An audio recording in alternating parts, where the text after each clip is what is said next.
Salut et bienvenue sur Cuisine Santé Facile.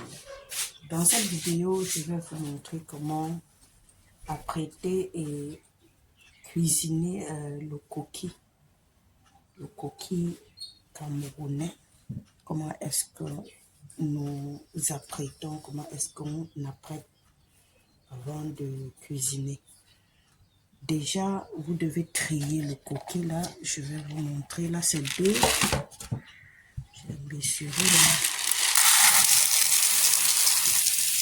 De cette quantité.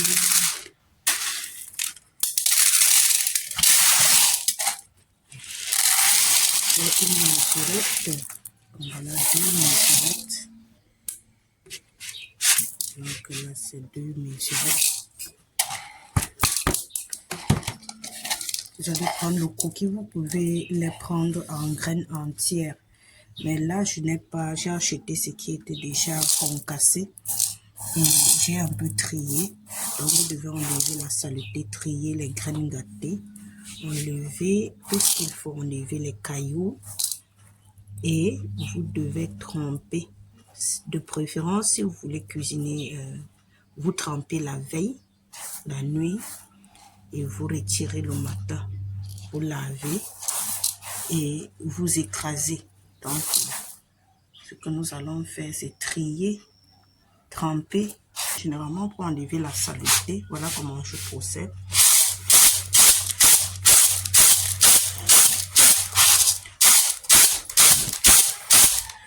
Donc là, il y en a pas assez parce que je l'avais déjà fait. Donc, je vous montre juste la technique pour enlever facilement les enveloppes. Parce que les enveloppes qui recouvrent la graine devraient être enlevées. C'est pour cela qu'on lave. On lave pour enlever les enveloppes et tout ce qui est et les points noirs ici là, qui sont sur les enveloppes. C'est comme ça que vous allez procéder. Là, il n'y en a plus, mais jusqu'à ce qu'il n'y ait plus. Là, maintenant, vous pourrez tremper. Nous allons verser dans ce seau et nous allons tremper. Ok, donc nous allons mettre de l'eau jusqu'à cette limite. Je crois que ça va me dépasser. Et vous allez contrôler si ça gonfle plus, vous changez de récipient. Ok, nous allons tremper. Nous voilà donc toute la nuit après, presque 8 heures de temps. Voilà, c'est gonflé là. Vous voyez, on ne peut pas laver dans ce récipient parce qu'il est trop petit. Nous allons transvaser et laver dans un autre récipient, un peu plus grand.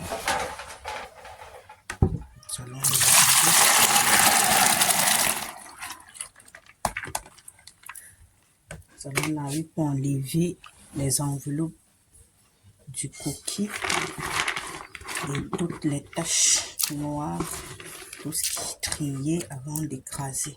Ok, nous allons laver. Ok. Donc là, nous allons. Voilà. 8 heures de temps plus tard, nous allons passer.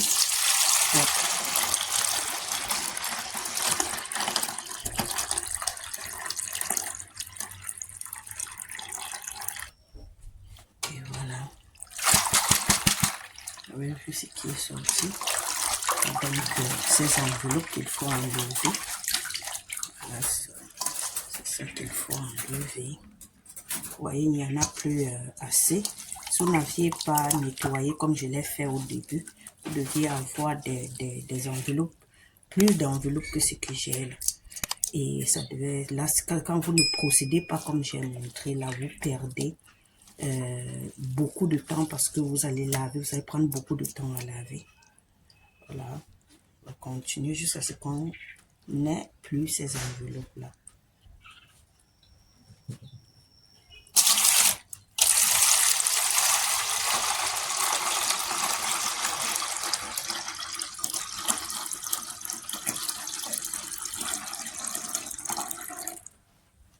Nous allons changer de l'eau.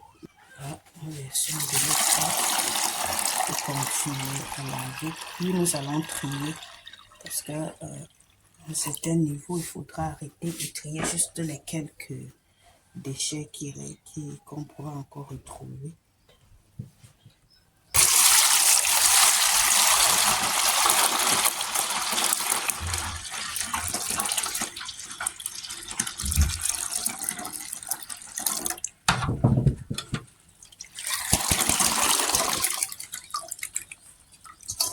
constatez avec moi qu'il n'y a plus assez d'enveloppe. Nous allons trier et rincer une dernière fois et nous allons écraser.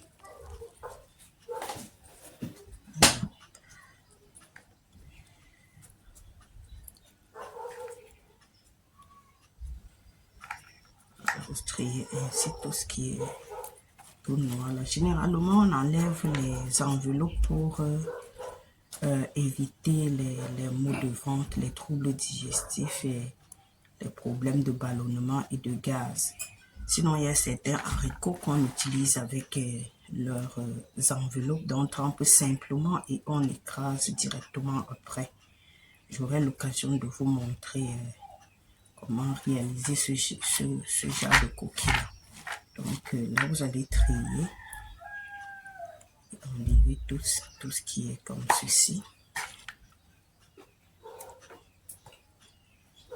Et toutes les graines pourries, tout ce qui n'est pas consommable.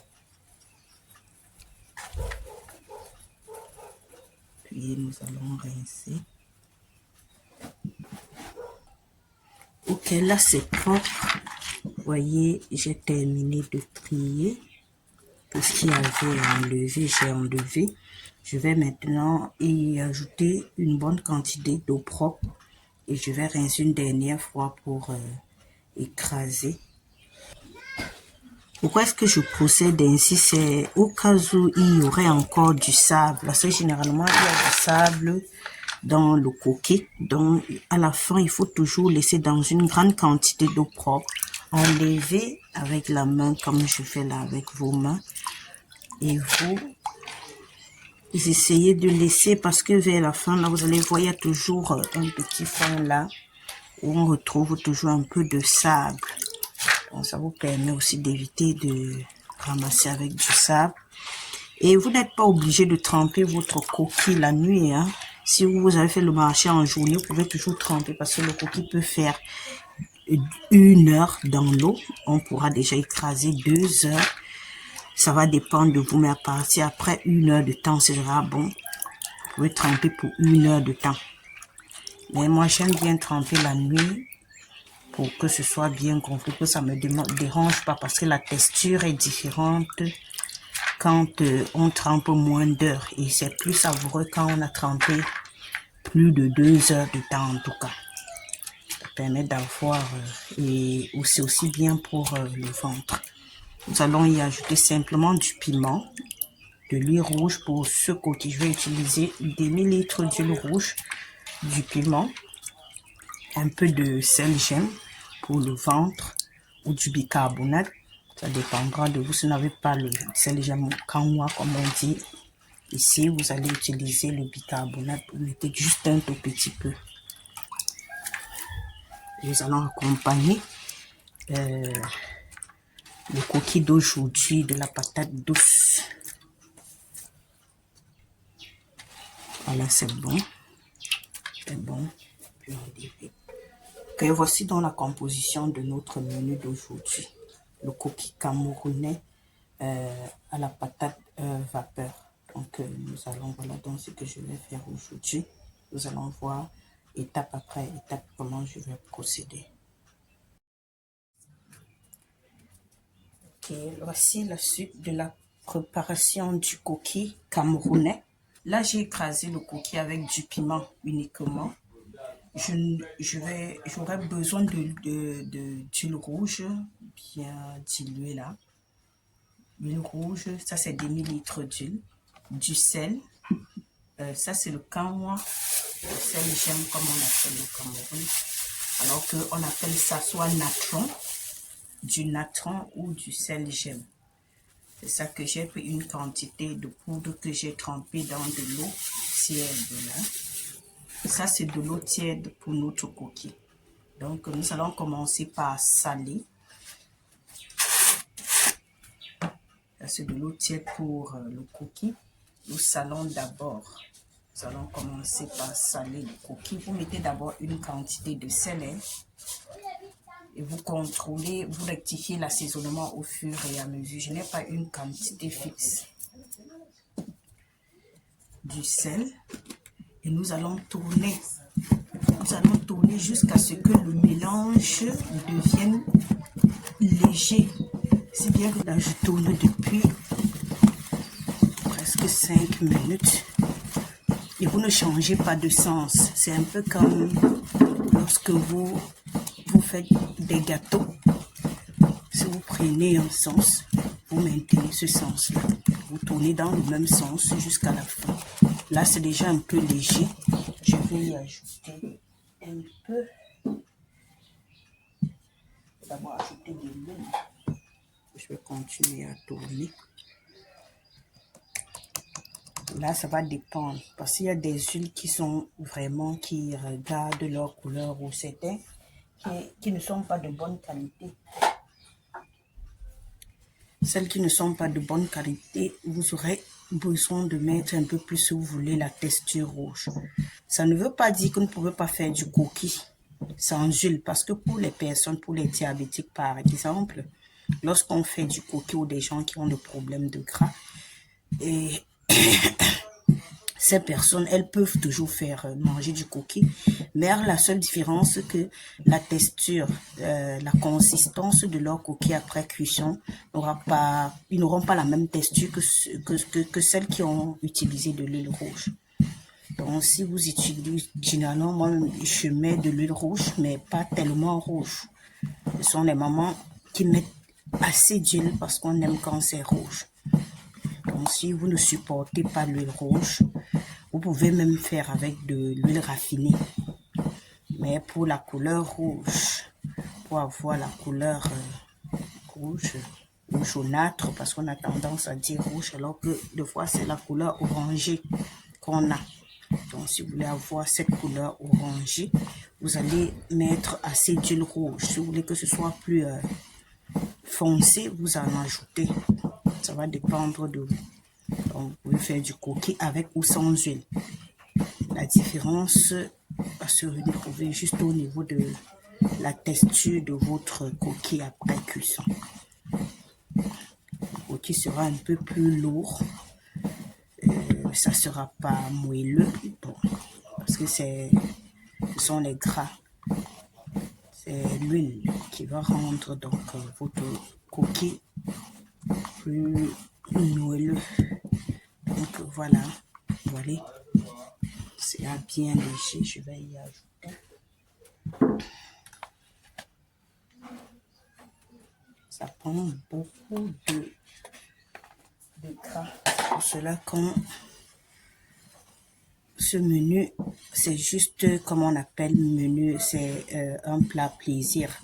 On ne le fait pas très régulièrement, surtout si vous avez les problèmes de surpoids ou bien certaines maladies cardiovasculaires comme un peu l'hypertension, le diabète et tout ça. Donc,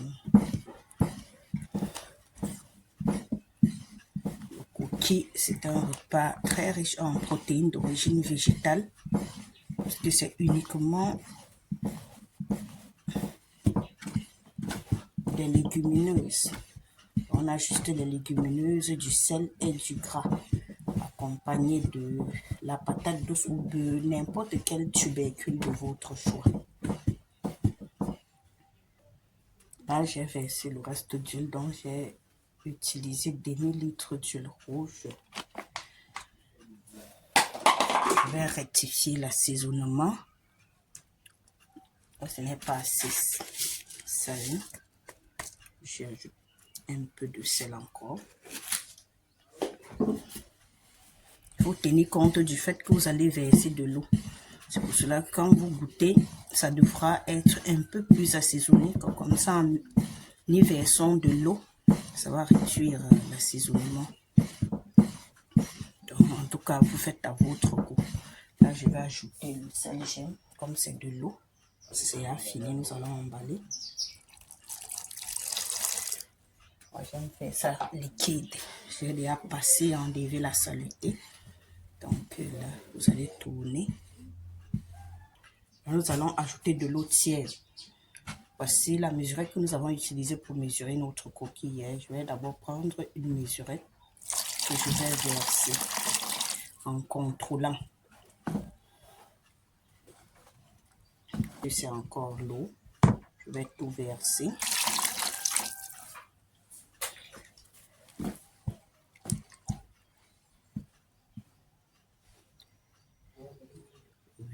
On évite tout ce qui n'est pas mangeable.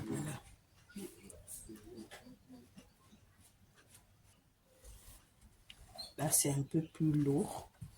Je vais encore y ajouter de l'eau. J'ai pris demi-gobelet.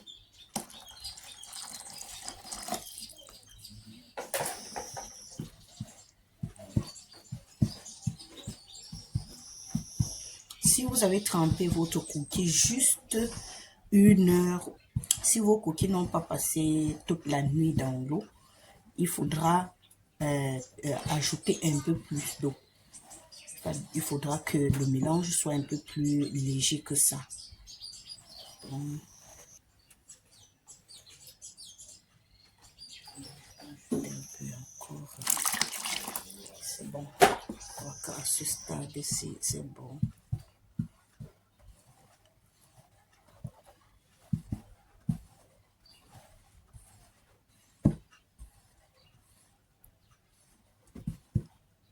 Voilà.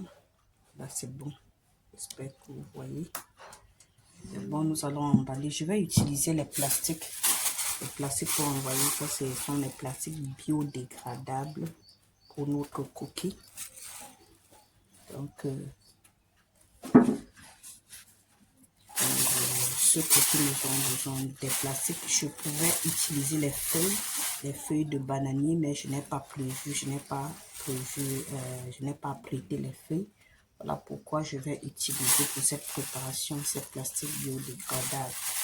Nous allons doubler chaque plastique avant d'emballer. Vous allez voir comment on procède. Donc, pour ce cookie, nous avons utilisé des millilitres d'huile, un peu de sel gemme, du piment, du sel et 2 gobelets. Vous avez vu la mesurette, cette mesurette, nous avons utilisé 2 mesurettes de 2 gobelets d'eau tiède.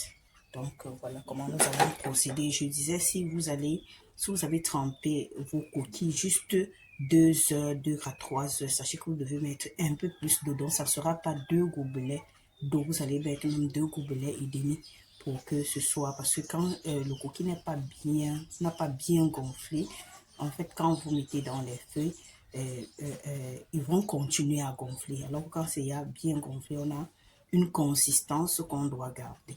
Donc, nous allons emballer.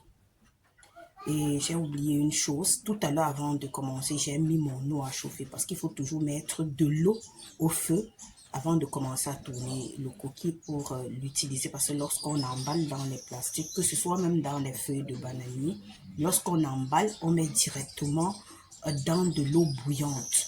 Donc, nous allons continuer pour vous montrer la marmite d'eau bouillante que j'ai mis au feu tout à l'heure. Donc, c'est là notre marmite d'eau.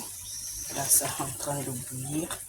Nous allons simplement venir mettre, dès que j'emballe, je viens mettre les boules de cookies là-dedans. Ok. Je vais emballer. Je vous montre comment je procède.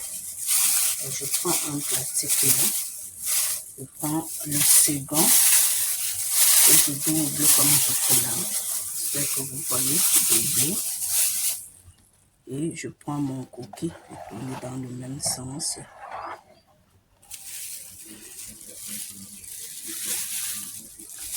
Voilà. Quand vous avez quelqu'un à côté de vous, il peut vous aider, mais moi je suis seule et vous pouvez toujours faire seul comme moi. Là.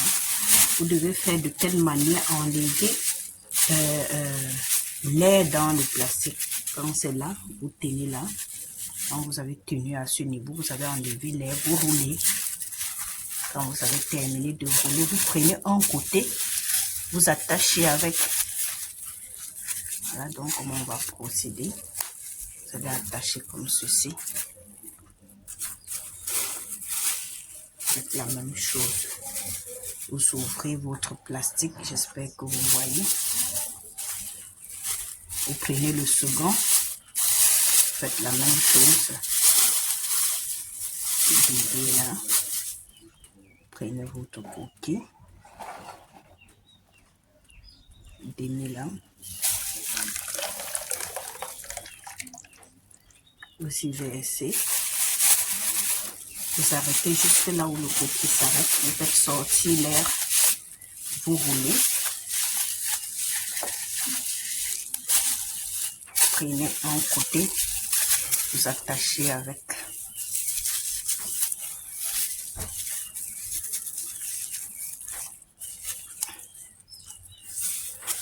Ainsi de suite jusqu'à ce que vous ayez emballé tout le coquille que vous avez.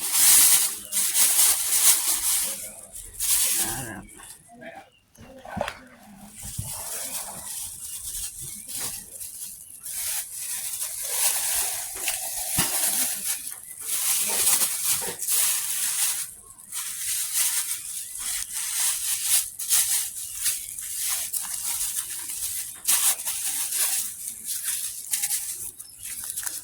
Ah, nous avons presque terminé. Il faut toujours bien procéder là.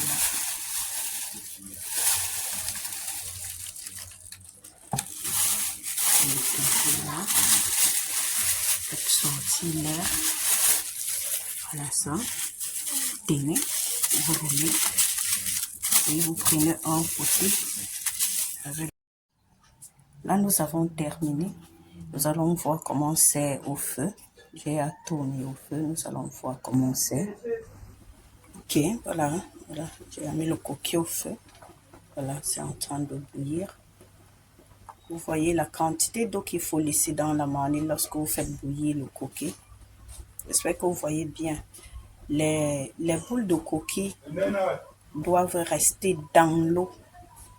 Ça ne doit pas rester, l'eau ne doit pas tarir. Parce que si vous laissez l'eau tarir, les plastiques vont se coller à la marmite et vont se percer. Et laissez donc entrer de l'eau dans vos boules de coquille. Donc voilà donc du coquille camerounais que nous avons réalisé. Nous allons faire cuire comme ça 2 heures de temps. Ça va dépendre de la grosseur des boules. Si vous avez emballé en petite quantité, vous pouvez faire cuisiner 1 heure à 1h30. Mais les boules que j'ai formées là prennent au moins 2 heures de temps.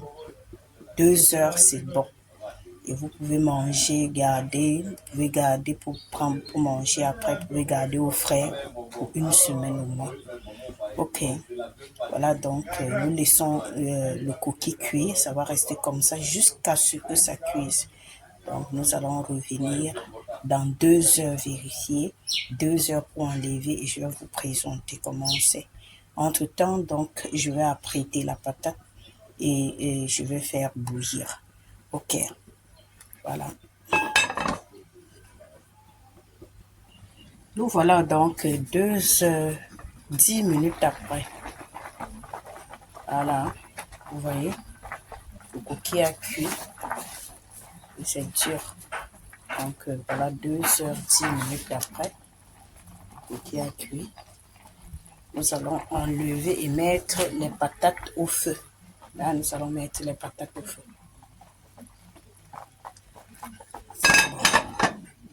J'ai terminé avec la patate. Là, j'ai épluché. J'ai lavé, épluché et rincé. Pour faire la patate vapeur comme on le fait chez nous, on met juste une petite quantité d'eau, c'est d'eau, une petite quantité d'eau. On pose soit une assiette plate, soit n'importe quelle assiette au fond de la marmite pour protéger l'aliment. On verse l'aliment au-dessus.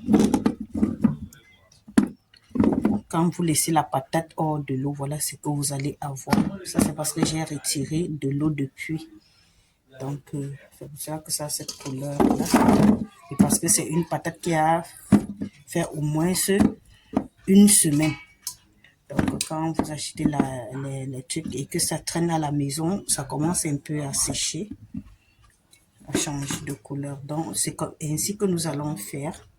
Nous allons saler légèrement parce que les tubercules devaient toujours être salés pour conserver leur principe nutritif. C'est aussi pour cela qu'on sale les tubercules quand on veut les faire bouillir. C'est pas pour rien. Donc, ok, là, nous allons saler légèrement. Nous allons mettre au feu. Donc là, nous allons mettre au feu. Nous allons laisser la patate là au feu pendant 10 à 15 minutes. Et il faut contrôler, hein, parce qu'il y a certaines patates qui cuisent plus rapidement que d'autres. Et ça dépend aussi de la grosseur. Puisque j'ai coupé en petits morceaux, ça ne va pas mettre autant de temps au feu. Donc, je vais contrôler. Dès que ça va commencer à bouillir, je vais contrôler. Je vais vous dire à la fin combien de temps exactement mes patates ont mis au feu. Ok, nous allons laisser cuire. Là, nous sommes à 5 minutes, à 7 minutes de la cuisson, donc que j'ai mis tout à l'heure. Et si nos patates ont cuit, c'est pas encore cuit, je vais donc ajouter encore de l'eau. Ici, ajoutons encore un peu d'eau.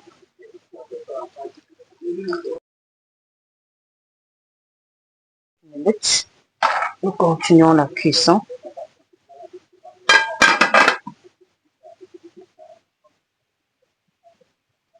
Ok, nous voilà donc 15 minutes après. Nous allons vérifier les patates pour voir si elles ont cuit.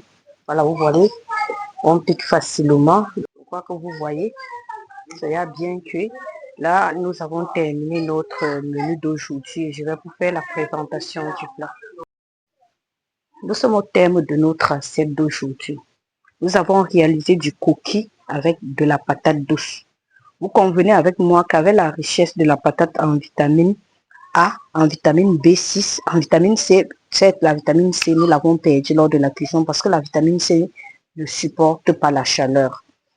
Et très riche en magnésium et en potassium, riche en bêta-carotène, très riche en fibres. La patate contient également des protéines. Quand nous prenons 100 grammes de patate, nous pouvons avoir au moins 2 grammes de protéines d'origine végétale. Donc, vous voyez, c'est une tubercule riche en nutriments. Parce que vous voyez la vitamine A, la vitamine B, la vitamine C. Vous avez les protéines, vous avez les fibres, 3 grammes de fibres pour 100 grammes de patates, c'est beaucoup de fibres. Très riche en magnésium, très riche en potassium. Ça, ce sont des éléments, des minéraux tellement importants pour le cerveau et pour l'organisme en général. Donc, vous voyez, les patates ne sont pas, je ne les ai pas choisies au hasard pour accompagner ce plat. Et nous avons également dans le coquille. Le coquille est fait avec le haricot blanc. C'est une variété de haricot blanc qu'on cultive plus dans au Cameroun, dans le nord Cameroun.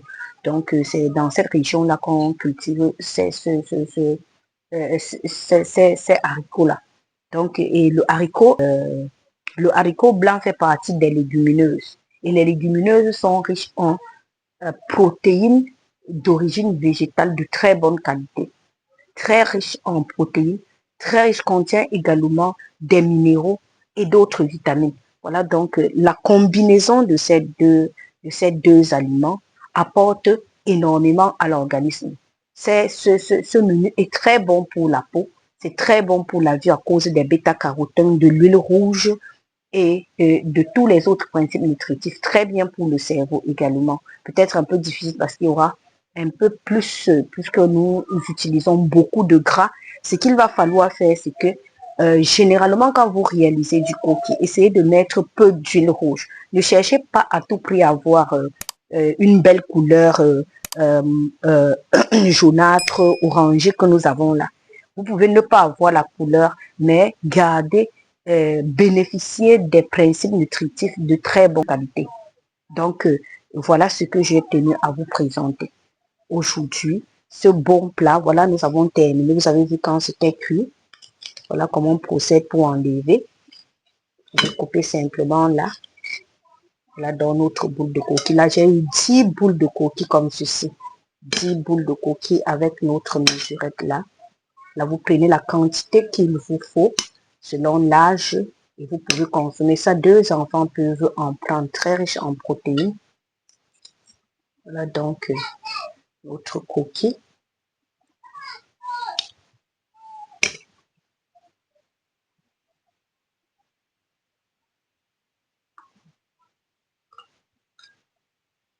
Donc, un bon plat de coquille pour vous. Vous pouvez manger autant que vous voulez. Voilà donc notre coquille terminée. Voilà. Pour plus de vitamines pour ce coquille, je conseillerais de prendre une salade de fruits après. Ou bien qu'un fruit entier de votre choix. Vous pouvez prendre de la papaye mûre. Vous pouvez prendre des oranges, des mandarines. Vous pouvez prendre des ananas. Vous pouvez prendre de la mangue. Ça va dépendre du fruit, des fruits qu'on trouve dans votre environnement, dans votre localité que vous trouvez chez vous. Donc voilà un très bon plat, très nutritif, très bien pour les enfants en croissance, très bien pour les femmes enceintes, très bien pour les travailleurs de force, à modérer pour les gens qui font les travaux intellectuels parce que c'est quand même extrêmement glucidique. C'est parce que seulement la patate apporte aussi beaucoup de glucides, en plus des gras qui associés vont apporter un peu plus d'énergie. Donc voilà donc ce que j'ai tenu à vous présenter aujourd'hui. Merci de m'avoir suivi et à très vite pour une nouvelle vidéo sur cuisine santé facile. Si vous appréciez ces vidéos, aimez, partagez, surtout abonnez-vous pour ne pas manquer des publications que je fais sur cette chaîne et de bénéficier de ces conseils qui sont, je crois, vital pour une meilleure santé et une plus longue vie. Merci de m'avoir suivi donc et à très vite pour une nouvelle vidéo sur cuisine santé facile. Bye.